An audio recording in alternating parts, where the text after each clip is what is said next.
Hello and welcome to the Peak Endurance Podcast. Episode 146 is an interview with Karl Meltzer, also known as Speedgoat Karl. He recently won his 45th 100-mile race and has maintained a 20-year streak of winning at least 100-mile race every year. He has the record for the most 100-mile wins during a calendar year with 6 in 2006, 4 of them record performances, the final 4 in a period of 8 weeks. Karl comes onto the podcast to talk to me about his longevity in the sport, what he does for training, what's next for him, and gives us some tips for tackling our first 100-miler. Now, I really love working on this podcast and interviewing so many interesting people. I hope you enjoy listening or watching if you're watching on YouTube, which you are, obviously. If you do, could you do me a huge favour and subscribe, rate and review? It makes a huge difference to me, not only personally because I love reading the reviews, but it helps the podcast audience grow and thus ensure I can keep getting amazing people to interview. Thank you so much in advance. The link is in the show notes of the podcast. Are you sick and tired of being injured or running in pain?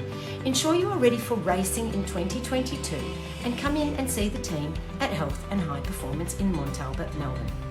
Love running again by heading to healthhp.com.au/run, or you can easily find them on Instagram, Health High Performance, where they post heaps of helpful videos.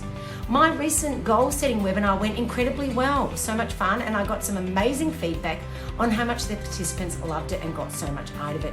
That I am making it available for purchase for an extremely limited time. For $35, you get the recording and PDF of the webinar, as well as the accompanying booklets that we use. Now, this offer is only available until Friday, the 11th of Feb, 2022, and then the webinar will be removed from the shop to make way for some new products. So don't miss out again. Go to my website, peakendurancecoaching.com.au. The link is in the show notes for the podcast, and make 2022 your running year. Karl in this interview has a lot to teach us about racecraft and longevity in the sport. I don't know about you, but I want to be running for as long as possible, and I think that means we all need to start listening to our bodies a bit more. You'll understand what I'm talking about when you watch. I can't wait to see how his quest for 100 milers go. Once again, you'll find out. And I'll be following along and looking forward to interviewing him again whilst he is on his journey to achieve that goal. Now, if you want to get more awesome running info, make sure you join the Peak Endurance Running Group on Facebook. It's a great place for all things endurance running. Lots of info and lots of chats. Or you can go to my website, peakendurancecoaching.com.au. Once again, link is in the show notes, to get onto my email list. Now, I hope you enjoy this episode with Karl. I certainly had fun interviewing him.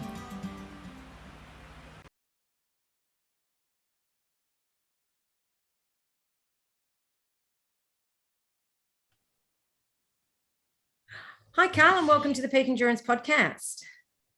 Thanks for having me. It's always a nice pleasure to do a new podcast. Yeah, no, I was so happy to get your response and get you on the podcast. It made my day. So, because I've been really following your journey over the years. But just to get us started, can you tell the listeners a bit about yourself and how you got into running and into ultra running? My name's Karl Meltzer. I'm an ultra runner from Sandy, Utah, and I've been ultra running since '96. But generally, I've been running since call it day one, since I was about eight years old, following my woods of New Hampshire and that kind of thing, running short races and stuff like that. But fast forward a little bit, I moved to Utah in 1989, and as a ski bum, and I turned into more of a running bum after that. And then I just started running ultras, as I said, in 1996, and I was hooked.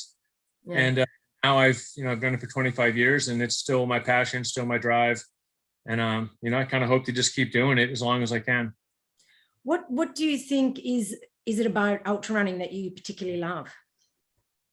Well, one of the things I was intrigued with ultra running is that, you don't really have to run fast. I love that. To a point, right? I mean, fast, the winner is fast, right? But at the same time, I really enjoy being in the mountains, and a friend of mine that I worked with at Snowbird, Utah, suggested that I run the Wasatch 100, 100-mile race in the Wasatch Mountains here. And I'd been running some trail races before that, but I never thought 100 miles was really in my cards. I'm like, why would someone want to do that? Well, then I did it. And, I kind of understood that again, you don't have to run fast. You sort of have to strategize a little bit and run smart, well, fuel, and you have to learn and expect to make mistakes.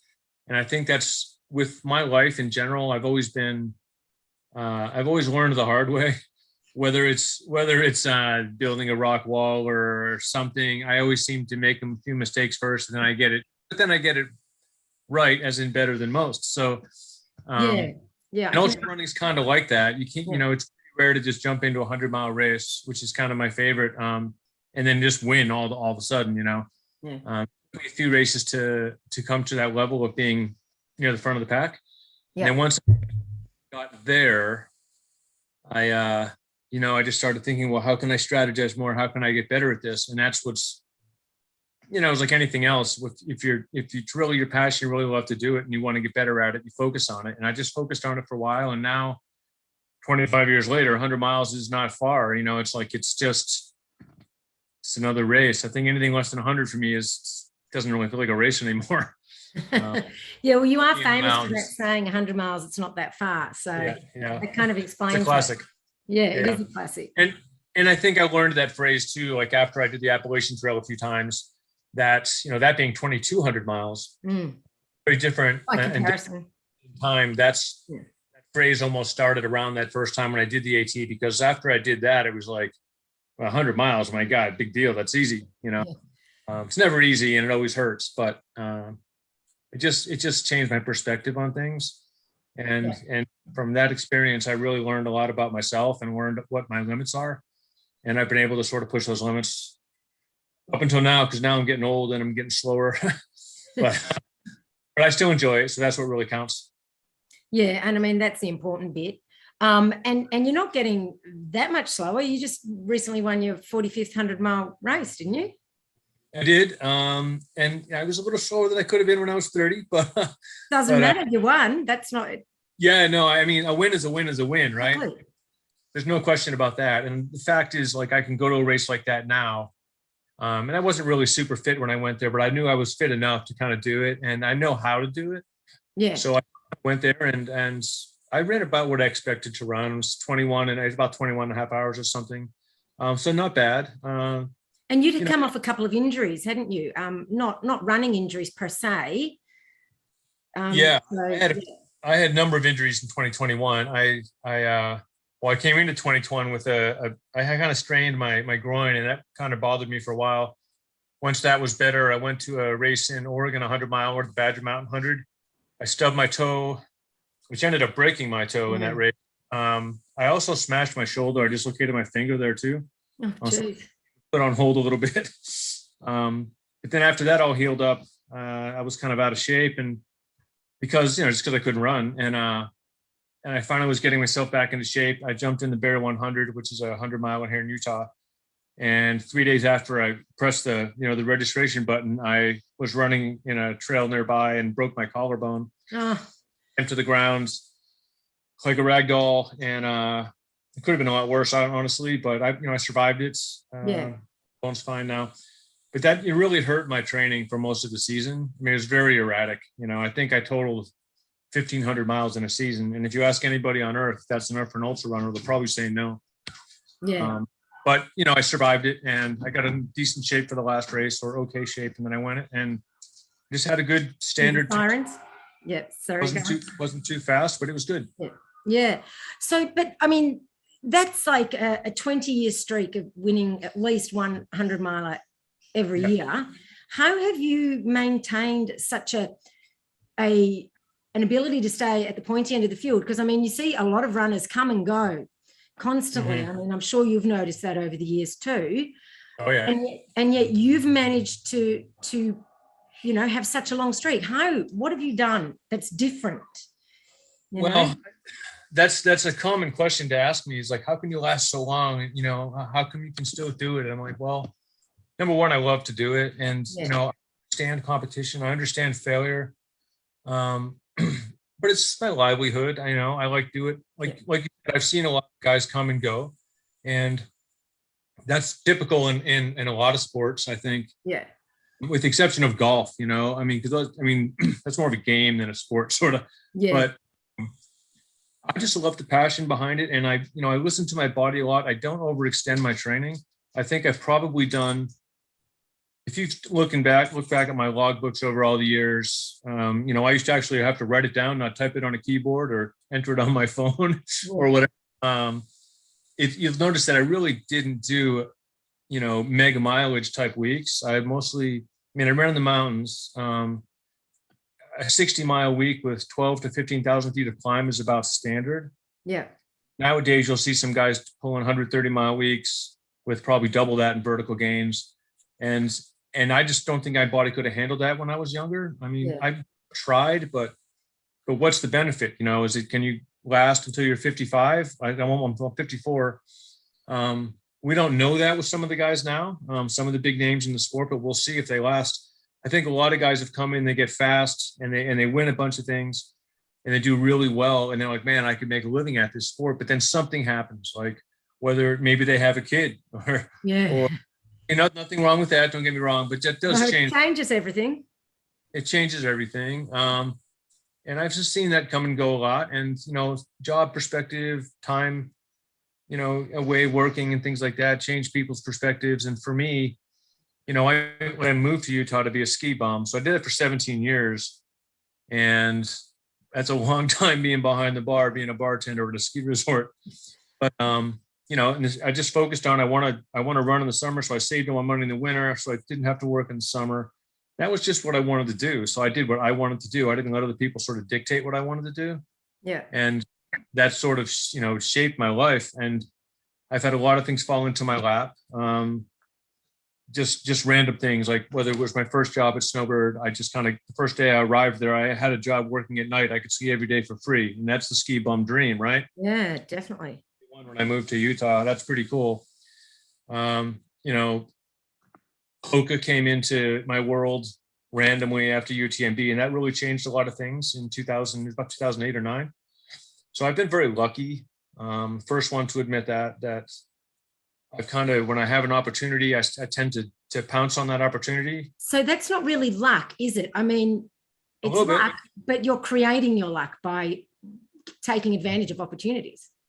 I think you hit that on the nose. I sort of did create my own path, and then sort of some things fell into the funnel for me, and shaped what I do now. And have it any different, to be honest with you, the first 15 years in Utah, I lived a pretty, I'm not going to say poor life, but you live with friends, you don't own any properties, that kind of thing. You get by, but I was still doing what I like to do. And I think that's what matters the most. Every day I wake up, I go run in the mountains, and so I pour drinks for a few hours, big deal. And I mean, I play a lot of golf too. I get out and do things.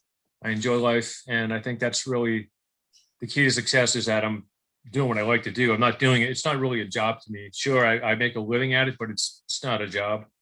That's awesome. Yes, you're well, I was going to say lucky, but once again, it's not luck because you've created that. Yeah. But you're fortunate, Yeah. So yeah, that's brilliant. And I think, like you say, looking at it from the long-term perspective of you want to be doing this when, in X amount of years, helps with not overtraining in the early years. Yeah, I mean, I don't think I'll try to be a competitive ultra runner when I'm 65. I think I'll be ready to just. But it's kind of funny. One of my friends asked me years ago, "Hey, when you're not as competitive at the front as you used to be, will you quit running?" And I said, I don't think I'll ever quit running.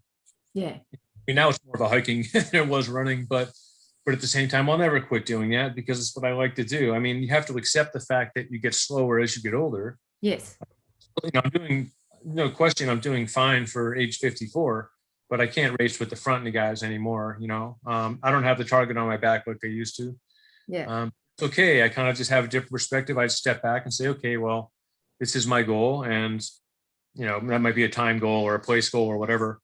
And I just accept that and keep smiling. I mean, it doesn't always get worse out there. I mean, it's pretty cool to be able to do what I do for a living. Yeah. And we're not having to go to the office. Like, that just makes me cringe. I agree. And nothing for me. Yeah, I wouldn't enjoy that either. So I totally understand that. Now, can you also tell us where you got the name Speedgoat Karl from? How did that come about? Yeah, so that's a classic. A friend of mine, two of my friends were driving home from a race called Pikes Peak Marathon, which you may have heard before. That was one of our big races back in the early 90s. The Pikes Peak was the big one every year before I started. And we're driving home and we're just jibber jabbering, chatting in the car as we're going along the highway, and a jackrabbit crossed the road. And I just said, that looks like a speed goat. And I don't forget the exact conversation. We're like, that looks like a speed goat. And that name, I was like, well, that's a cool, it's just a cool word. Yeah. And then a couple years later, when I ran the Zane Grey 50 miler, which was, I'm going to say it was 99 or 98 or something. And the race director put my name on the entrance list as Wasatch Speed Goat. Ah. Where he heard the name, and I live in the Wasatch Mountains, so he called Wasatch Speed Goat. And I'm like, man, that's a pretty cool name. And then I just sort of, I don't know, like any nickname, it just comes eventually, Yes. Yeah. And but it came from that little jackrabbit going across the road. But yeah, then it sort of stuck, and then I sort of started to attach it to my, a brand, sort of my own brand or whatever. And now it's obviously with the shoe and the socks and the pack and this coffee and the other things I have, it's obviously stuck. And now trademark. Now it's that I can almost say that fell into my lap too, just like I got lucky, right? Yes. My friend kind of argued over who was the speed goat, whether it was my friend Scott or myself, but I said, I'm a little faster than you, so I got to take the name. He was pretty good too. He ran about 440 at Pikes Peak. He's pretty solid. Yeah. But it just sort of came and stuck to me, and he still runs a little bit, but I'm still going, so it's probably the right take it, I guess. Yeah, no, it's a good one, and it's certainly very catchy and memorable. So, in regards to your running, you say that you run every morning. Do you do, can you give us a little insight into your training? Like, do you do speed work, or do you just generally run? What's your sort of average mileage, that sort of thing? Yeah. I mean, if I'm feeling good, and let's just say summertime, because winter's a little different because they're running on things, but in summertime, if I'm doing 65 miles a week with 15,000 feet of gain, that's about a good week, and I'm healthy and stuff like that. Do I do speed work? The last time I did speed work, I think I was in high school. Long time ago. As far as like structured speed work, I think speed work is very helpful. Because I like to run in the mountains and not on a track or on a flat speed work type route. I do work my uphills pretty hard when I feel good. So that's uphill running is sort of like speed work. Definitely. It accelerates your cadence. It's a little different. But if I'm going to race in the mountains, then I'm going to do if you want to call it speed work, I'm going to do that in the mountains. I'm not going to do it on a track. Yeah. So that, I sort of listen to my body, and when I feel good, I run a little harder. When it's not there that day, I back off the throttle and say that's an easy day. And I sort of try to take every day at a time and one at a time. And I sort of have my schedule figured out every week in my head, but I don't have a real super structured schedule that someone's giving to me and say, do this, do that, do this. Heart rate monitoring too is another thing that I've never really done in my own training, but if I'm sucking wind, my heart rate's pretty high, right? if I feel good, it's low. I mean, I'm just good at listening to my body and knowing what I can handle. But I think getting out there and being very consistent for a long, long period of time, like I have been, has been the real key to my success. And then also training on terrain that I race on. I'm not as good as I used to be. When I get older, I'm more timid on just, nasty descents, but that's what the Wasatch Mountains are. They're very technical, and I accelerate on that type of terrain. So most races that I'll go to, I'm looking for that kind of terrain so I can have, if you call it an advantage or whatever, but it's good when you're a good technical runner. 90% of the fields, unless they're really that much better than you, you're going to beat them. Yeah. Just don't. There's not as nimble on the rocks and stuff. So I really worked on that a lot in my career, of being good at that kind of junk. And so why do you think as you've gotten older, you've gotten a bit more timid on it? I'm sorry, I missed that question. Why do you think as you've gotten older, you've gotten more timid on the technical terrain? Oh, I just think that I've crashed enough. I don't want to crash again. Yeah. I think that's just part of it. I mean, when I broke my collarbone on September 13th. Okay. When I went down really hard, I got my hand between my head, which also slammed the ground. Like I said, it could have been ugly. I could have died if I would have hit the wrong way. But, I got up, and I think my vision isn't as good as it used to be either. So, which is why I'm wearing these glasses. I can't see a thing in front of me. But, I think that might have played a little part. But I think when over time, when you've crashed so many times, I just don't want to crash anymore. Yeah. And I've gone down a lot. And when I was on the Appalachian Trail, I'd crash 3-4 times a day. Oh, Are pretty small, easy crashes, but some aren't. I've gone down really hard. And I think as we all get older, we all get slower in that regard, just because our bodies don't recover like they used to. And I mean, when I did fall that collarbone, sure, my collarbone was broken and that hurt like hell, but the rest of my body was banged up like I was in a car accident, and it just is like, I don't want to do that anymore. So I take a little bit more time descending than I used to. Uphill, I'm just not as fast as I used to because I'm older, but the downhills, I'm definitely, it's just age, it's okay. You accept that. Yeah. Well, I mean, it's age, and it's like you said, the experience and knowing you don't want to crash, so yeah. It's hitting your head on the ground is not pleasant. No. And especially if you're training alone, you don't want to be taking silly risks. Yeah, exactly. And I'm not a guy who carries his phone when he goes running. Yeah. I'm also, and that's okay if you do. It's whatever. But I just like to be out and free, and I don't want to. If I carry my phone, the thing always dings too many times, and I have to look at it. I know. So I leave it in the car and I wait till I'm done, and I'm like, all right, I just bring my music, watch, and look on my time. And it's, in a sense, it's been better for me to not really use the technology that's out there now, because now it's out of control. A watch might as well run for you, right? It comes to the point whereas if your watch is flat, people are disinclined to run. Yeah, it's weird. I have a little Casio watch, it tells the time. So you don't have a GPS watch? I do have one. I have an iWatch, but I don't use it a little bit when I'm places where I don't know how far the distances are, and I'll check and things like that. I use it for that kind of stuff, but I don't use it for heart rate monitor, for Strava, or any things like that. I was going to say, I'm betting you're not on Strava. Well, I think I'm on there somewhere, but no, I'm not on Strava. It's funny. It's funny with Strava, because when I first had a Chloros watch, which is a nice watch, I went to sync it, and nothing ever works for me as well. Okay, so no ever works. So I called Strava and tried to get it to sync, and they couldn't help. It just didn't happen, right? So I was like, all right, whatever. So I still use that watch to check my distance and my, things like that. But I just put it on my own side.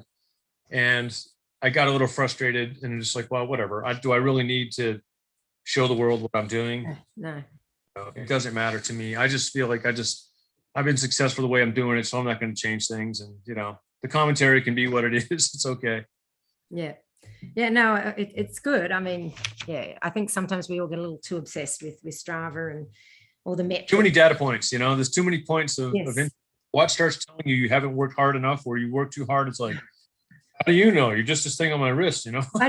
And like, you're feeling good and you're training, and sometimes I've stopped my watch and it goes, that run was unproductive. And I'm like, well, actually, I thought it was quite productive. Right. That's not fair, right? No, I feel really, I got outside. Yeah, it doesn't seem fair at all. So yes, no, fair enough. Do you do any like cross training or strength training or anything like that? Not generally. If I run a race and I recover for the following 2 weeks, I either hike or ride my bike or something like that. So when I recover, I use a few different tools. But when I'm really cross training, I really believe that to be the best runner, you must run. Yeah. And there's nothing wrong with strength training. There's nothing wrong with cross training, but it's, running, especially the kind of running that I do, and the skill set, it's like the more you do it, the more repetitive you do it, the better you get at it. Golf is the same way. And I use this analogy a lot because, when you look at a pro golf tour player, they don't just go out and play 18 holes a day and go home and have a couple of beers and go to bed. Those guys are, they're hitting the balls for 2 hours. They're playing their round. They're hitting the balls for 2 more hours. They're doing a million things to be good at it. So they're constantly golfing. Yeah. And that, for running, you don't overwork yourself, but you constantly do that and you'll get better at it. that's just been my philosophy, and doesn't mean it's right for everyone, but it's just how I've done it. So Yeah. ain't broke, don't fix it. It's the basic rule of specificity, really, isn't it? Yeah, exactly. And I think that's the absolute truth, is that you can be, jack of all trades, master of none. Yeah. If you're a triathlete, that's obviously you got to do three things. But I'm a runner, and some people, you should ride your bike more often. Like, well, no, I like to run. I'm a runner, so I just stick to doing what I like the best, and that's why I've been pretty successful with it. Do you take, you said after a race, you'll take 2 weeks of hiking and mountain biking. Do you ever take like longer breaks from running, like an end of season break or anything like that? Only the only time I took real extended time was after the AT runs. Yeah. The Pony Express, but that's, that was like 5-6 weeks, but I didn't really want to run those 5 or 6 weeks after doing that. So I do agree that there should be some slow, easy downtime between. I mean, I don't even know if I have a real season, because I'll race all year long, but yeah, I'm really trying to peak at UTMB or something a little later. And then you've done through this massive training block over the course of the season, and then, your big dances all over. It's okay to take a little time to rest. I mean, we all know that a lot of the world's greatest marathoners take a month off if they don't run. It accelerates your desire to want to get back at it when you finally get back at it. I mean, the first couple of weeks might be a little rough, but it comes back really fast. The muscle memory comes back fast, and all of a sudden your body is refreshed and ready to go again. So I do think it's good to take breaks. I just had periods where I think, especially over the last 5 years, I've had these little nagging injuries that I'm like, I can't take a break. I just was injured, so I couldn't run. So that was my break, I haven't really had too many long-standing injuries, but at the same time, with the exception of this year where I really just actually couldn't run, I just like to be outside. So it's hard for me to take like 4 weeks of not going out. It just doesn't feel normal. I was going to touch on the fact that you haven't really been injured, throughout your career. What do you put that down to? Is that just good natural biomechanics or? I don't know if it's really natural biomechanics. I'm not the most graceful runner out there, that's for sure. But no, I just think, again, I never really overdo my mileage. I know when to step back, and I know when I get to a point of I'm sort of overtraining. That usually happens in the summertime or the spring when the trails start to dry out and things start to get nicer. But I think what also helps me is that if I run enough races over the course of the year, and most of those now are hundreds, I recover after them, and I wait till I get fit again to run another one. Yeah. I don't go through a massive long block of big training blocks. I run enough races that the training blocks aren't real long. Even in the day when I ran, in mid 2000s, I was running 600 to 800 miles per year. Yeah, that's right. Yeah. It's a lot, right? Nobody really does that anymore. A lot of the top guys never do it. I even kind of give them some shit because I'm like, come on, you're going to run 100 this year, So my buddies on Hoka, I was like, come on. It's just, it keeps me away from the big training block. And maybe that was the reason I haven't been, injured for a long period of time. But I guess I've been, again, I'm sort of lucky, and I don't think my biomechanics are really that great. But I think I also don't try hard to change things. So like, there's a lot of, you want good form when running, right? Ideally, you want to run and look like Bernard Lagat, or look like even Ox, who run. That guy is amazing. He's just so smooth, right? But I run. My legs kick out a little bit. I had this problem when I was a little kid. I had braces on my legs, so my legs kick out a little. But what feels natural to me is what is a good running stride for me. And in ultras, you don't really need it. If I'm running a 400 meter, sure, you want some really good, biomechanics, but I think for running ultras, whatever feels natural and comfortable to you is the best running stride you can have.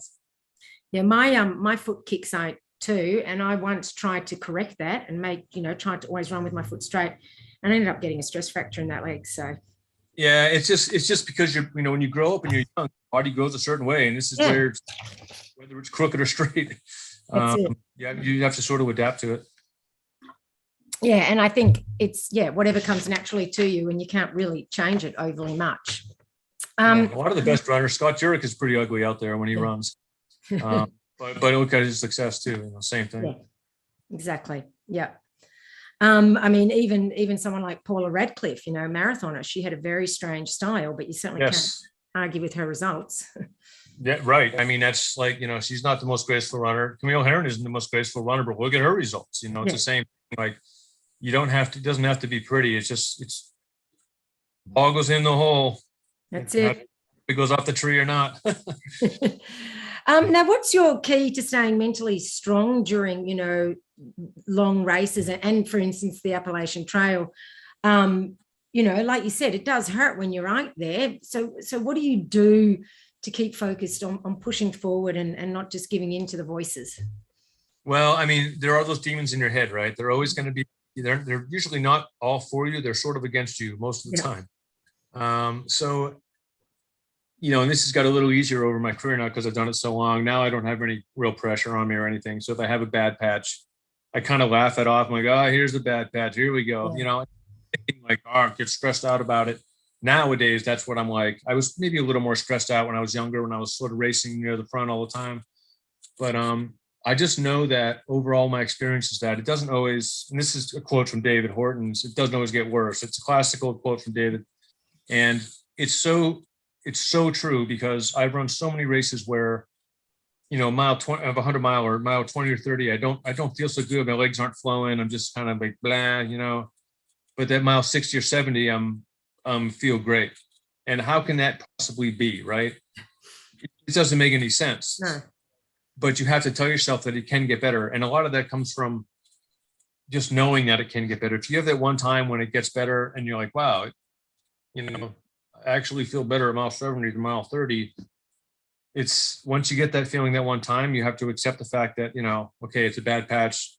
Just monitor your food, try to get your intake right and your balance right, and then things will click again. And that comes with experience. You can tell any that, but it goes in one ear and out the other. But that's just how I just take it one step at a time. I'm an easygoing person. If I have a bad day, I mean, I've had a few hard rocks that I finished where I was doing pretty well up near the front, or just having a good race, and someone puts a couch on my back at mile 80 and I walk in. But on that particular occasion, I remember it was hard rock and 20 miles ago, and I just walked all the way to the finish line. Yeah. But I had attitude. I'm like, well, hey, it wasn't my day, whatever, but I'm going to get to the end. But then it could have dropped out earlier, but when you get to the end, you have to remember that sometimes those, poor results are your best finishes because you mentally got through it and you sucked it up and you walked to the finish line. Every time I've dropped out of a race, which I haven't dropped out of too many, but there's been a few, 5 times I've dropped out of hard rock, Oh, wow. 15 times running it. After you do that, they cut the thing off your wrist and you're like, you're out. And the second that thing gets cut, even though you wanted to just cut the stupid thing, then he cuts it. Then it's like everything goes, ugh. Yeah. Like, especially a couple hours later, like, why did I let him cut that? I feel better now. Yeah. It's just a mental thing. It's for most people out there that don't understand, it's like you can feel really crappy early, but you can feel really good later. And the race doesn't begin if it's 100 or maybe the last third or last 25% of a race. That's when the race really actually begins in ultra, because the time made up on others, the last 30 miles of 100 is far bigger than the time you gained in the first 30. Yeah. Because it's close, you can gain hours of time in the last 30 miles. When the first 30 miles you go up too fast, you might gain 20 minutes and that gets you nowhere. So that's so true. And I go on about that a lot. Yeah.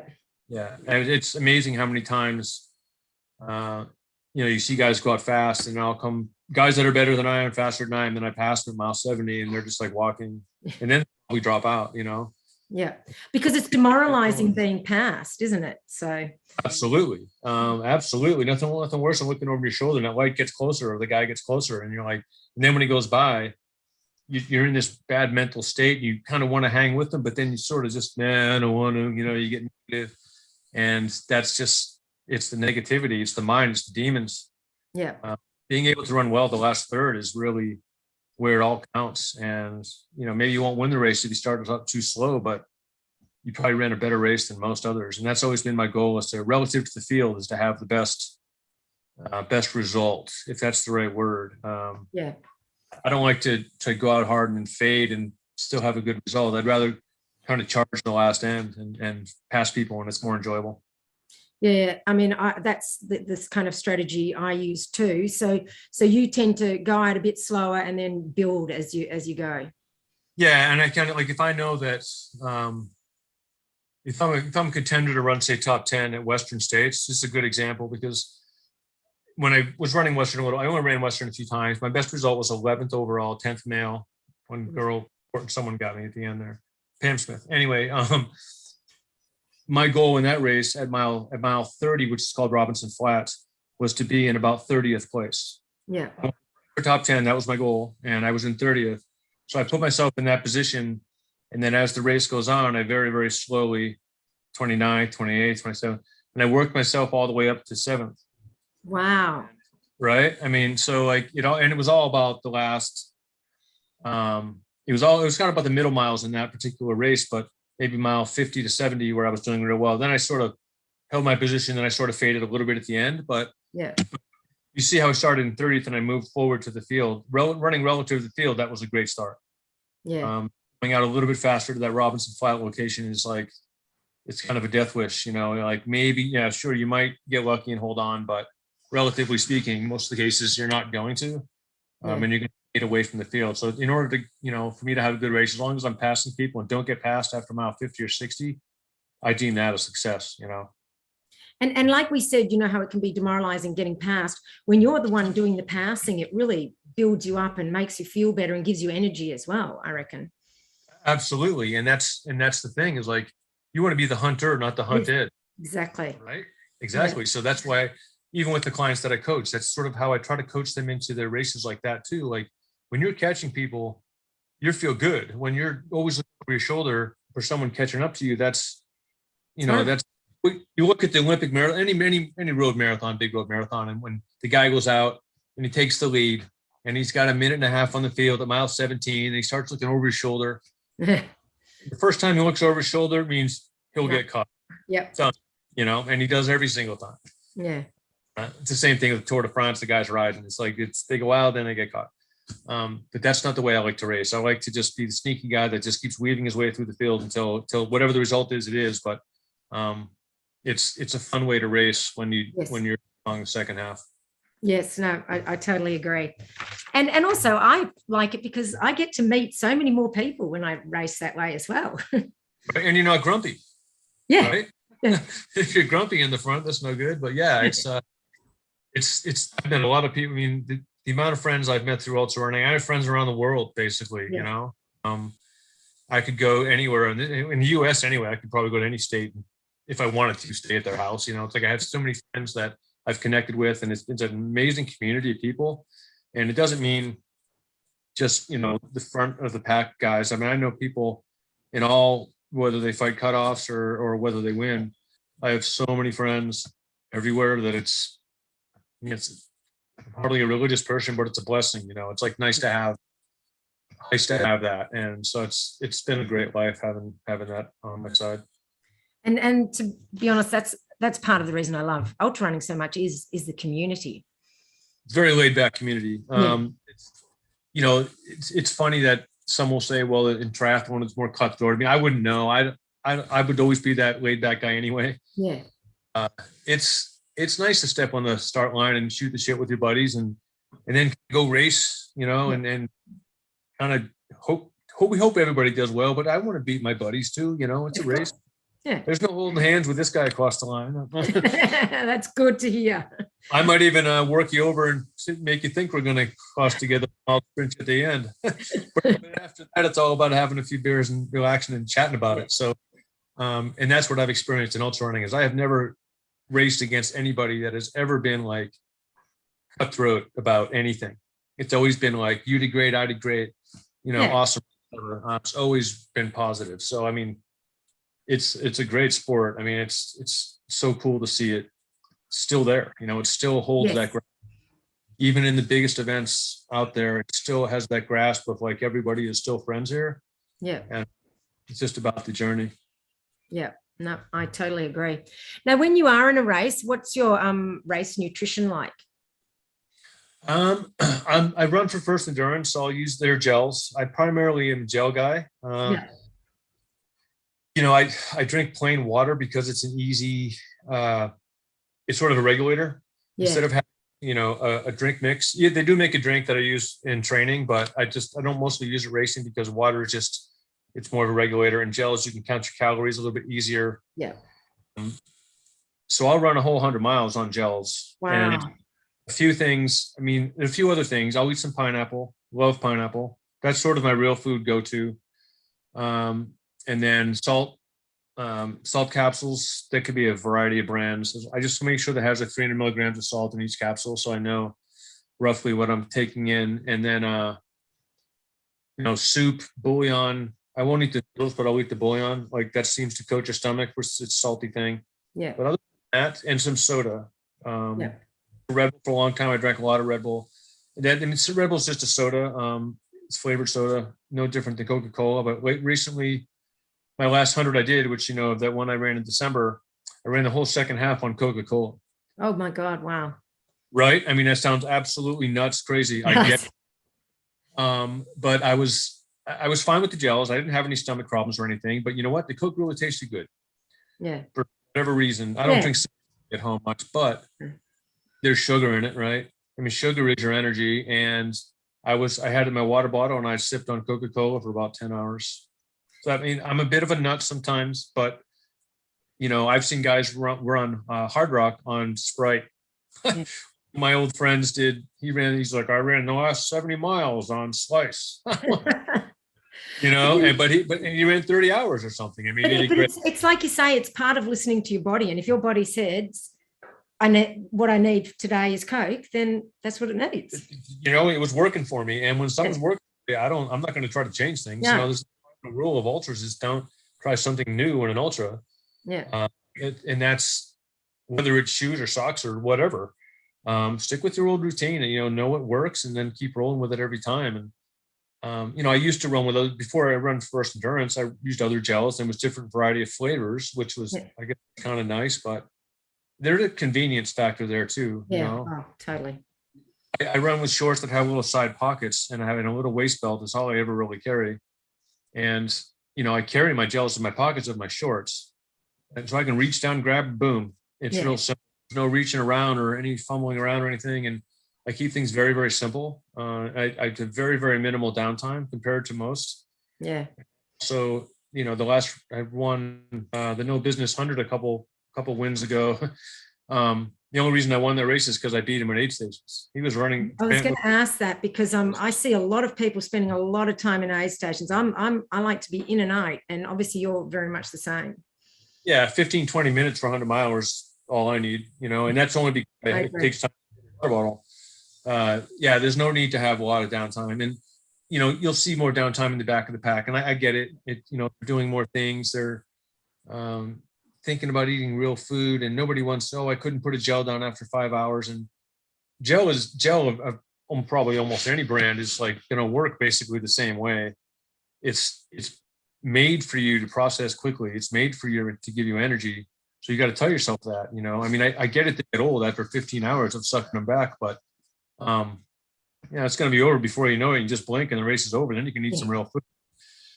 So it's what's worked for me. And I think when I started doing a lot of gels in early 2000s at Hard Rock, I think most I ate was, I think 57. Oh my God. In one race? In one race, and it was Hard Rock, a longer race. And I had a buddy that ate like 75. So pulled any records there, but it was amazing how you can run a whole race like that and all the way through the Salem Mountains on gel, right? But so how often, if you had 57, about how often would you have a gel? 20 minutes, 20, 24, well, 20, 25 minutes, So if you do the caloric number on that, so you're looking at 250 an hour calories. That's brilliant. That's awesome. That's what you want. And then you drink regular water, so you're not taking any calories in your water, so you can really monitor, what you're taking in. And as long as it's working for you, again, there's a little soda sipped in there, maybe a piece of pineapple or something, but very minimal. So it really is a good way to sort of just like IV drip. And that's a tip: is IV drip your food, whatever it might be. IV drip your food, and even I didn't do that on the Appalachian trails, but I ate real food on that because I was slower. Your body can process more. I probably ate the same number of calories an hour, but it was different. I mean, I ate anything that they gave me. And you knew you were going to be going for much longer, like 100 mile, that it's only X amount of hours, but the Right. Appalachian Trail, that was, a very long time. So you had to plan ahead for what your body would need as well. Yeah. And my crew was amazing. They knew that. I mean, my crew, Eric Bell's the guy with the beard in the film, if you ever saw it, but yes, he was here at my house, actually. He knew that I would eat just about anything. So, I had a little pouch with just some stuff in there. And I used to live with Eric. He rented a room for me at my house. So, we know each other. We know our habits. So he was great. And when I finished the day, I always had a good big meal at the end, Yeah. And it was always prepared for me, ready. Well, like the second I sat down, I was eating. So I'd eat as much as I could put down. And then I was in bed within 30 minutes every night. Wow. So that was, when I look back at helping Scott Jurek, I look back at others that have done the AT, and they never, they didn't get to bed in a half an hour after they stopped. It's always like you shoot the shit, you hang around, blah, blah, blah, but you don't sleep. Yeah.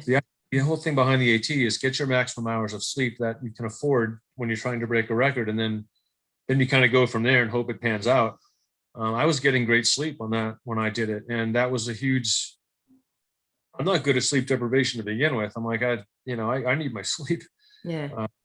So I just, those guys really helped me, and my crew was amazing. So you didn't find that when you were trying to sleep, after running all day, you didn't get like twitchy legs or anything like that? You just... No, I mean, I know that feeling all too well. Afterwards, you can't fall asleep afterwards, but I took a Tylenol PM. Right when I arrived at the van, just one. That sort of just took the edge off. I don't know if it's cheating a little bit, but that definitely helps you kind of knock you down. Yeah. And kind of relax you just a little bit so I could fall asleep. Yeah. So that's one thing that I did on the AT that I don't know if everyone's done that. I mean, even when I helped Scott this year, where it didn't go very well, but I had him convinced after day 3 that he should take one. Yeah. He wasn't all for it at first, but he was like, wow, yeah, I actually slept so much better. I'm like, it's just, I'll take the help when it's fair. There's no question about it. And it's, it's available to everyone. So it's not like it's only you. No, it's not cheating. It's fine. But that's, I mean, the sleep is such a huge thing. Can't go. I know so many people say, I'll go 20 hours a day. I only sleep 3-4 hours. Well, you can do it for a week, but after a week or two or more, then it's like, it's going to wear on you. Before you know it, you're going to be a zombie walking around the woods, and you're going to get lost on the AT. And that's almost impossible to do. The AT easy to follow. So it's, that's just a big thing that helped me be successful on the AT. So if you said you don't really cope so well with sleep deprivation, how have you been then where you've had to go through the night? Well, I mean, usually if I go through the night, it's just into the next morning. Yeah. So that, I think if it was like a Big's Backyard Ultra, one of those things, I'd be a non-factor. For maybe 30 hours. The longest race I've done on foot at one time is Hard Rock, and I finished in 32 something.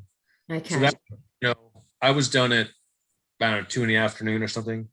So, a lot of times when you go into the night and the sun comes up, the sun rejuvenates you a little bit. I've had the sleep monster on my back like everybody else too, but the sleep deprivation gets to me when I'm doing something like the AT. Yeah. I think one push, not that big of a deal. I feel for the people that takes 48 hours at Hard Rock, and that's tough. But I was always done fast enough. I think that didn't really have a factor in those races. But the AT and the Pony Express I never would have survived on 3-4 hours a night. I just. Yeah. Course, so how many hours? That's 37 days. Yeah. How many hours a night were you getting about? 7.5 to 8. Wow, that's brilliant. Right. So I started at 5 a.m. every morning. I was pretty much out the door at 5. Yeah. And I was very, very tight on that. I only missed that number by maybe two occasions. And then I went to my, whatever that distance was that time. Sometimes I'd finish at 9 at night. Sometimes I'd finish at 7, which isn't really the most efficient way to do the AT fast, which is why the record is 4 days faster than mine is now, because it was more efficient. but I sort of needed that. I wanted that sleep. I wanted to be in bed by 8:30 at the latest. Yeah. Gave me 7.5, I think, or something like that, or 8.5 hours. And at the end of the day, at the time, that you broke the record doing that, so it was just right. Yeah. Yeah. No. So that was that wasn't. I mean, I did. I broke the record. That was my goal, and I got it. But there was a lot of time left out on the trail that I could have been, had things gone really well, like without having the issue. 43 days probably would have been more like what I would have done. But that's just what it is, And so, would you ever be tempted to give it another crack? Too old. I would love to go do it. I my wife and I plan to walk it, but I think at this point, as much as I hate to admit it, it's to go after the record is unreasonable. I think it's 41 days and 7 hours, and I could if I had an amazing run at it and all that, maybe I could shave a little time off mine, but again, it would all have to be perfect. It's just because you just don't recover as fast. The guys, Karl Meltzer, who has the record, he was 29. Yeah. I did it when I was 48, right? I mean, 29, I was 29 again. But, when Scott Jurek, when he did it, when he ran his pretty good time, he was 40, he's 48 now. So he was like 43-ish. Yeah. And then he went back again. He's 48, and he just, things happened. But it just goes to show you that age makes a difference. String being in his either late 20s or early 30s when he did it, unsupported faster than me too. Yeah. So that age factor, it's just a recovery. It's not that we can't move as fast as they can. It's just the fact that your body just rebels a little bit. Your joints a little more sore and all that kind of stuff. Yeah. I just find that the start of every run hurts more than it ever used to. I look like I'm 85 years old walking up the road when I start out every single time. I feel like I'm 105. Yeah, but I agree. Like you said, you kind of get going. It takes 10 or 15 minutes to get sort of, all right, I'm going now, Yeah. Now, I used to be able to pop right out of the house and boom, the door. And that's not the case anymore. No, yeah. And for me, I certainly have to factor that in to the amount of time I've got to allow for my run, is that whole warming up process. Yeah, you just got to let your body warm up, and that's just the reality of it. Yes, it is. It is. And you've just got to, give yourself the grace of, well, that's just the way it is now. And what's your next 100 mile? Have you got another one planned? Well, I think I'm going to run one on February 25th, April 9th, May 6th. Oh my God. Early June, and then UTMB. That's if I knew there was talk of you doing UTMB, but you are definitely going. I am running UTMB. I am on the list. Awesome. And I'm psyched about that. The next one I do is if I do it, I'm planning on going. It just depends how my training goes. I'm not entered yet. I didn't 100% yet, but it's called it's a Lake Ochita Vista Trail. It's in Arkansas, mostly single track. That's February 25th, and another one in northern Georgia on April 9th. And then Hellbender, I'm going to run. Hellbender 100 is in North Carolina, near Asheville, in the mountains there. It's a great course, fantastic course. I've done it once before, and that's May 6th. The one after that, kind of jokingly, if I can still move, I sort of have this outside goal of finishing 100 milers. So, okay. See, that's like if there's another stepping stone for Karl, I think that might be it. And again, so what are you on? I have 70 right now. Ooh, okay, nice. I mean, 30 sounds like a lot, and it is a lot.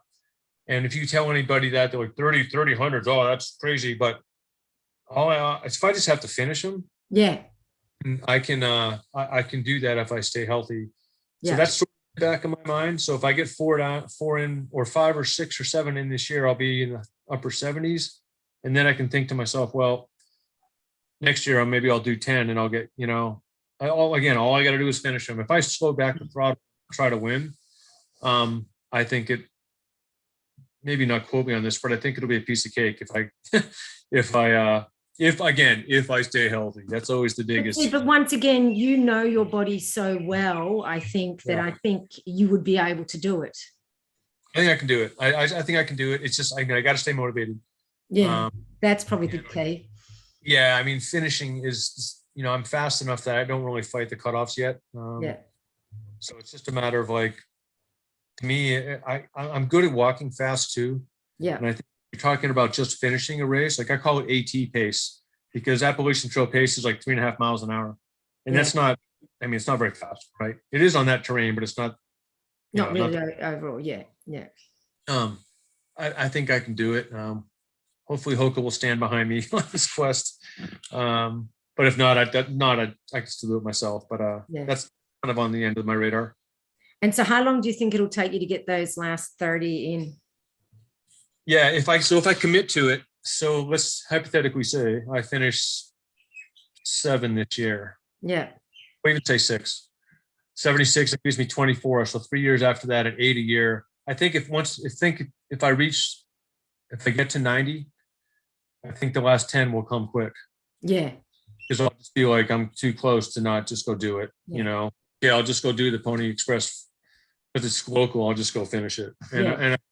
And so I think when I get to 90, you know, it's like smelling the barn. Yes. I'll smell the finish line a little bit. I'm not quite smelling the barn yet. No, you're not close enough, I don't think, to. No, I'm not close enough to smell the barn, but I'm close enough to run well the last third, right? Yeah. Yep, that's it. It's sort of how I'm looking at, you know, the next number of years, you know, if I survive. So we'll see. Oh, I'll be interested to follow along and see. That's good. And so I'm guessing then you're not going to be putting 200 miles in your repertoire. Well, it would count as 100, but it would count for 2 of them. Yeah. You know, I've thought about it. Last year I was going to run Cocodona 250. Yeah. But that's when I broke my toe a month before. Yeah. I was actually entered on the list, and then like a week later I go to this race and I break my toe, and I'm like, ugh. But it intrigues me. Yeah. But I don't know. I just kind of think that 100 miler is my distance, and maybe if I do get close to 100 of them, maybe a couple of those might be 200 milers. Like maybe I'll run the Moab 240 or something, which is October, and that'll be my last one of the year. You know, after UTMB, and then I'll close it down for a little while, and then I'll start off the following year and say, okay, I'm going to try to do 10 this year, and then I'll give it an 85, and then I'll hopefully start smelling the barn. But yeah, I mean, it's the 200 is a different beast, you know. Yeah, I agree. It's just the guys that are winning the 200s, the Mike McKnights and Courtney DeWalter, who's done great at them, and others. You know, they don't sleep much, right? No. I don't know if my problem with sleep deprivation would come to a factor with that. Yeah. I think I'd probably be able to push through for the most part and sleep very little, but I don't know. It's just weird. I don't have that punch to want to do 200s yet. And you know, if I don't do one, it's okay. Well, once again, it's like you say, part of listening to your body. And if you don't want to do it, like there's no point. Just because it's the 200 miler is a new 100 miler doesn't mean. Just because some people may expect you to do it. I think a lot of times in people's careers that were fast in their day, you've got to run Western States, you got to run Western, you know, and a good example is Nate McDowell, who was a fantastic runner back in the early 2000s. Nate was always pressured to run Western. He wanted to run hard rock in Western, and all the pressure was on Nate. All eyes were on Nate. Yeah. And he just didn't do well. And that's sort of like moralized his drive in his career a little bit, because it's just like it expected him to go do this, you know? Yeah. He didn't do that well at it. And I just want to do what I want to do. You know, it's my world. I don't really like to listen to other people. I don't take instructions very well from others, including whether it's my wife or anyone else. Like I said, I learned the hard way. I'm going to do it my way, and that's how it's going to be. Well, and like you said, and you've learned, because you do go your way and make mistakes, but that's how you've perfected your skills. Yeah, it's how you get better at things is doing them your way. And I was never good at reading the book and getting an A on my grade, because I just didn't want to read the book. I wanted to go outside and do it myself, you know. Yeah. And I didn't do bad in school or anything like that, but I was just like, it wasn't my favorite thing to do. I loved gym class. Take me outside, let's go run around. I just learned from doing much better than from reading about it. Yeah. No, that's fair enough. So would you have any tips for the listeners who might be facing their first 100 miler, anything to sort of make their journey a little easier? Not that it's ever. Well, I think the tip for any 100 mile is for the first timer is to, number one, expect it to hurt. Yes. I mean, obviously we know it's going to hurt, but if you've never been down that path before, you really don't know what it's going to feel like at mile 80. So you can expect it to hurt. You can expect to be slower the second half. The old cliche is don't go out too fast, but we all know that. Everyone knows that. Just try to take care of yourself and don't worry. Try to run your own race and don't even really look at it as a race your first time. Like for me, my first 100 was Wasatch. It's my first ultra in Wasatch 100, real hard, but it's my home course. My goal was to finish. And I did finish. And that was like, I'm never doing another 100 again. I mean, we hear that a lot from the first time finisher, right? But, a couple of days later, you're like, where do I sign up? I think finishing is, I don't care if you're the fastest guy in town, if you're Killing Journey or Jim Walmsley or any of those guys that are really in the top of the scene right now. The goal is still to finish because on your bad day, a finish is better than not. So just kind of take your time and take care of yourself and, learn from others, ask questions. Practice your fueling on your long runs. Run. One of the things I like to say is if you have a 20-mile run scheduled, this weekend or whatever, don't eat breakfast. If you're training for 100, don't eat breakfast. And maybe have a cup of coffee, whatever you normally do, real small, but don't eat like this big breakfast and go into it sort of somewhat fasted and then fuel yourself during the day, that 20 miler on whether it's, I would be jealous, but what you think you're going to eat in a race and see how that goes for you. Does that upset your stomach? Does that mess you up? Does it give you no energy? Try to figure those things out beforehand. And everyone's different. So, I can tell you what to eat. You might hate it. So, but that's just, you have to learn from doing. And again, it goes back to my old mantra, right? But that's just, you got to practice at it. It's okay to do practice races. Not every race has to be a big goal race.